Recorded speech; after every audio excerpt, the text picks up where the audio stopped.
श्री सद्गुरु महाराज की जय। परमाराध्य देव संत सद्गुरु महर्षि में ही परम जी महाराज की वाणी। सत्संग सुधा सागर। बंधा हुआ कौन है? प्यारे लोगों, यह सत्संग संतों के विचारों के अनुकूल होता है या संतों के विचारों को जानने के लिए होता है। गोस्वामी तुलसीदास जी ने कहा है, संत संग अपवर्ग कर कामी भव कर पंथ, कहें संत कवि को विद श्रोति पुराण सदग्रंथ। संतों का रास्ता मोक्ष का है और वासना युक्त मनुष्यों का मार्ग संसार में रहने का होता है। मोक्ष में जाने का जो रास्ता हो वह संतों का रास्ता है। 500 वर्षों से कुछ पूर्व और अंदर में जो संत हुए, सबने अपनी अपनी प्रांतीय भाषा में अपना उपदेश कहा। किसी ने लिखा, किसी ने लिखा नहीं लिखवाया, तथा किसी ने लिखवाया भी नहीं, केवल कहा और लोगों ने सुन सुनकर लिख लिया। इसी प्रकार उपनिषदों में भी मोक्ष का ही उपदेश है और संतों के विचार उपनिषदों के विचार के अनुकूल ही है। मोक्ष का अर्थ है छुटकारा। जब तक कोई दुख में या बंधन में नहीं बंधा हो तो छूटे तो किससे? बंधा हुआ कौन है? यह जीव एक एक शरीर में बंधा हुआ है। प्रत्येक मनुष्य को मालूम होता है मैं देह में हूँ। इस देह में जो आप भोगते हैं वह भोग आपको तृप्त नहीं करता है। इसमें कभी सुख, कभी दुख, कभी संपत्ति, कभी विपत्ति आती है। सुख सुहाता है, दुख सुहाता नहीं है, परंतु जैसे दिन के बाद रात और रात के बाद दिन आते जाते रहते हैं, उसी प्रकार सुख दुख आते जाते रहते हैं। दुख शारीरिक और मानसिक दोनों मिलते हैं। सुख जिसमें मानते हैं वह विषय अनिस्थिर है और भोगने की इंद्रियां स्वल्प शक्ति युक्त हैं। तब इन दोनों के योग से तृप्तिदायक पूर्ण सुख कैसे मिल सकता है? भूख लगी, भोजन किया, कुछ काल संतुष्ट हुए, सुखी रहे। पच गया, फिर भूख लगी और वही भूख लगी और वही भूख का दुख लौटा। विषय भोगों का सुख दुखात्मक चक्र उसी तरह अनवरत घूमता रहता है। भला इन भोगों में तृप्ति, शांति और सुख कहाँ? शिशुपन में कुछ ज्ञान नहीं, भूख लगती है, देह में दर्द है, किंतु व्यक्त नहीं कर सकते, केवल रोते रहते हैं। अपना अख्तियार नहीं, मल मूत्र पर पड़े रहे। जवान हुए, कुछ अच्छा कुछ बुरा ज्ञान हुआ। कभी विहित कभी अविहित कर्मों को किया। वही शरीर है, बूढ़ा हो गया है, शरीर में शक्ति नहीं है, विषयों की ओर मन दौड़ता है, बहुत दुखी रहते हैं। काम क्रोध आदि विकार मन में उपजते रहते हैं, जिनसे अनेक कष्ट मन में होते रहते हैं। जो समझते हैं उनको कष्ट होता है।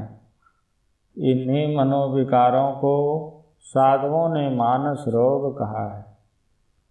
काम बात कफ लोभ अपारा, क्रोध पित्त नित छाते जारा। प्रीति करहि जो तीनों भाई, उपजई सन्निपात दुखदाई। विषय मनोरथ दुर्गम नाना, ते सब सोल नाम को जाना। ममता दादो कंडु ईर्षाई, हरस विषाद गरह बहुताई। पर सुख देखी जरनी सोई छई, कुष्ठ दुष्टता मन कुटिलाई। अहंकार अति दुखद डमरवा, दंभ कपट मद मान नहरवा। तृष्णा उदर वृद्धि अति भारी, त्रिविध इसना तरुण तिजारी। जुग विधि ज्वर मत्सर और विवेका, कहाँ लगे कहाँ कुरोग अनेका। एक व्याधि बस नर मरहि, ये असाधि बहु व्याधि। पीरहि संतत जीव कहाँ, सो कि मिलहि समाधि। कहाँ सुख है, शरीर और मन सुख देने वाले नहीं। इनसे यदि अलग हो जाते, दूर हो जाते, तो कितना सुख मिलता। इनसे दूर होने में आप कठिनाई मालूम करते होंगे। सोचते होंगे इनसे निकलना कैसे होगा। जैसे आप शरीर नहीं हैं, वैसे ही मन भी आप नहीं हैं। आप शरीर और मन से भिन्न पदार्थ चेतन आत्मा है। बाहर देह में जैसे 10 इंद्रियां हैं, उसी प्रकार इसके भीतर में भी 4 इंद्रियां हैं, जिनमें एक मन है। आप शरीर से छूट जाएं, इंद्रियों के बंधन से छूट जाएं, इसी छूटने को मुक्ति कहते हैं।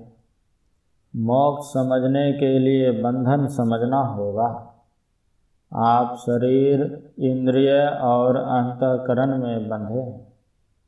जैसे कोई कारागार में रहता है, वैसे ही आप शरीर में बंद हैं। शरीर से निकलने के लिए यदि कहें कि विष खाकर व किसी तरह व साधारण मृत्यु से शरीर छोड़ सकते हैं, तो इस प्रकार शरीर छोड़ने से शरीर नहीं छूटता। अंतःकरण सहित सूक्ष्म कारण और महाकारण, ये तीनों जड़ शरीर रह जाते हैं, जिनके रह जाने से पुनः पुनः स्थूल शरीर का पाना या इस भूमि पर जन्म होना होता रहता है। शरीर के अंदर शरीर है। यह स्थूल शरीर क्या है? हड्डियों का ढांचा यानी नगर बना है, जिस पर मांस और लहू का लेप चढ़ा है, जिसमें जरा, मृत्यु, अभिमान और द्वेष छिपे हैं। इसमें क्या खुशी है? भगवान बुद्ध का यह वचन पूर्ण रूपेण सत्य है। शरीरों के इस कारागार से छूटने का यत्न सीखो और छूटो। संतों का उपदेश इसी कारागार से छूटने का है, और इसी छूटने का नाम मोक्ष है। मुक्ति में नित्यानंद की प्राप्ति होती है। इसी आनंद की प्राप्ति के लिए मुक्ति का प्रयोजन है। संतों ने इसी प्रयोजन की पूर्ति के हेतु मोक्ष का उपदेश दिया है। मर्यादा पुरुषोत्तम श्री राम भगवान का भी यही उपदेश मुक्ति को उपनिषद में है। इसमें बतलाया गया है कि मैं करने वाला, भोगने वाला, सुखी तथा दुखी हूँ। यह चित्त का धर्म है। इनके निरोध को ही मुक्ति कहते हैं। इनके निरोध के लिए श्रवण मनन निधिध्यासन और अनुभव ज्ञान प्राप्त करने का साधन करना चाहिए। इन साधनों के द्वारा जीवन मुक्त होना असंभव नहीं है। यदि असंभव होता तो श्री राम ऐसा उपदेश नहीं देते। जन्मांध को प्रकाश असंभव मालूम होता है, किंतु यदि उसे आँख हो जाए तो संभव होता है। मोक्ष प्राप्ति के लिए सुनो, विचारो, साधन अभ्यास करो और अभ्यास के अंत तक पहुँचो। सुनना विचारना तो लोग समझते हैं, किंतु साधन क्या करना है यह नहीं जानते। इस पर कहते हैं, चित्त रूप वृक्ष के दो बीज हैं, प्राण स्पंदन और वासना। प्राण का हिलना और इच्छा, दोनों में से किसी को चुप करो। एक को खत्म करने से दोनों खत्म हो जाएंगे। एक को रोकने से दोनों समाप्त होते हैं। प्राण का अर्थ है जीवन शक्ति। नाक से निकलने वाली वायु प्राण नहीं है। प्राण वायु वह है जिस वायु का प्राण से संबंध हो। वायु खींचने के लिए आपके पास यंत्र है, जिसे फेफड़ा कहते हैं। इसमें संकोचन विकासन दो क्रियाएं होती हैं। संकोचन में हवा खींचते हैं और विकासन में हवा निकल जाती है। फेफड़े का जो पसारे और समेटे उस शक्ति को प्राण कहते हैं। वायु से यह काम नहीं होता। फेफड़े में जो हवा आती जाती है वह है प्राण वायु। इसे चुप करने कहा गया है। इसी हवा के साथ व्यायाम करते हैं, उसे प्राणायाम कहते हैं। इसमें 3 क्रियाएं हैं, पूरक, रेचक और कुंभक। पूरक में वायु खींचते हैं, कुंभक में रोकते हैं तथा रेचक में निकाल देते हैं। हवा का साधन करके प्राण स्थिर करना चाहते हैं। दूसरा है इच्छा का रोकना। प्राणायाम में भी इच्छा का रोकना होता है, परंतु मुख्यतः हवा की तीनों क्रियाएं करनी पड़ती है। दूसरा साधन है मन को एक ओर लगाओ, इच्छा आवे हटाओ। कोई इच्छा आने न पावे। मन समेट कर एकांत मन से कुछ सोचने से श्वास धीमा हो जाता है। चंचल काम में श्वास तेजी से चलता है। मन अचंचल हो तो हवा भी स्थिर होगी। हवा को खींचने, ठहराने और फेंकने में हवा की ठोकर भीतर में लगती है। जैसे बाहर की हवा देह में टकराती है। बाहर के चमड़े से भीतर के तंतु कोमल होते हैं। इसमें प्राणायाम की क्रिया से हवा की यदि कड़ी ठोकर लग जाए तो मस्तिष्क बिगड़ जाए, कलेजा में चोट लगना संभव है। ऐसा सुनने में आया भी है कि किसी का मस्तिष्क घूमता है, कितने को रोग हो गया है इत्यादि। इसलिए इसको सापद कहा गया। यदि ठीक तरह से किया जाए तो जो लिखा है वह फल प्राप्त होगा, किंतु यह सापद है। फिर दूसरा साधन है, आप बैठे बैठे मन को एक ओर लगाओ। मन भागता है, समेटो। एक तत्व का दृढ़ अभ्यास करो तो हेमंत काल के कमल सदृश्य भोग वासना का नाश हो जाएगा। इसके लिए फिर 4 बातें बतलाई गई हैं। अध्यात्म विद्या की शिक्षा, साधु संग, वासना परित्याग और प्राण स्पंदन निरोध। इन युक्तियों को छोड़कर जो मनमाना ही काम करते हैं तो वे प्रकाश को छोड़कर अंधकार में ढूंढते हैं, अथवा मदमस्त गजराज को कमलनाल के तंतु में बांधते हैं। इसके आगे मुक्तिकोपनिषद में कहा गया है कि वासना परित्यागार्थ चित्त की पूर्ण एकाग्रता अर्थात मन की एक बिंदुता के ध्यान का अभ्यास करना चाहिए। इसके द्वारा अंतर की ज्योति मिलेगी। इस ज्योति की प्राप्ति में विशेष संलग्न होना चाहिए।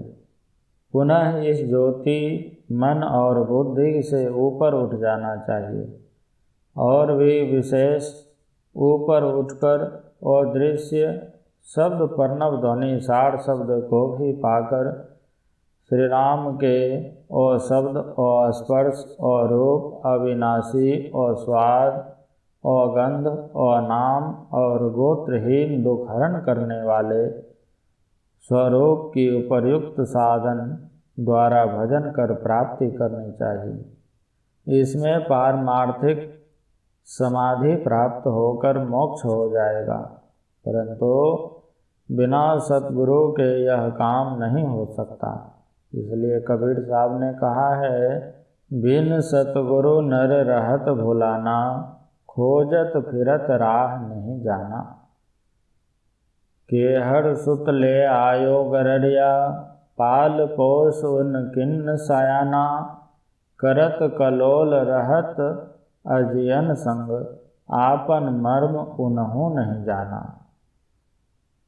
केहर एक जंगल से आयो, ताहि देखी बहुत ऋषियाना, पकड़ी के भेद तुरत समझाया, आपन दशा देख मुस्काना। जस कुरंग बिच बसत वासना, खोजत मोर फिरत चौगाना, कर उस वास मनय में देखे, यह सुगंधी धव कहाँ बसाना। अर्ध ऊर्ध बिच लगन लगी है, छक्यो रूप नहीं जात बखाना।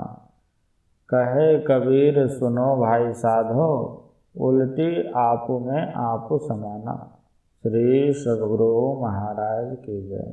यह प्रवचन सहरसा जिला अंतर्गत ग्राम पुरैनी बाजार, अब जिला मधेपुरा के हाई स्कूल के पास दिनांक 4/5/1952 ईस्वी के सत्संग में हुआ था। श्री सद्गुरु महाराज की जय।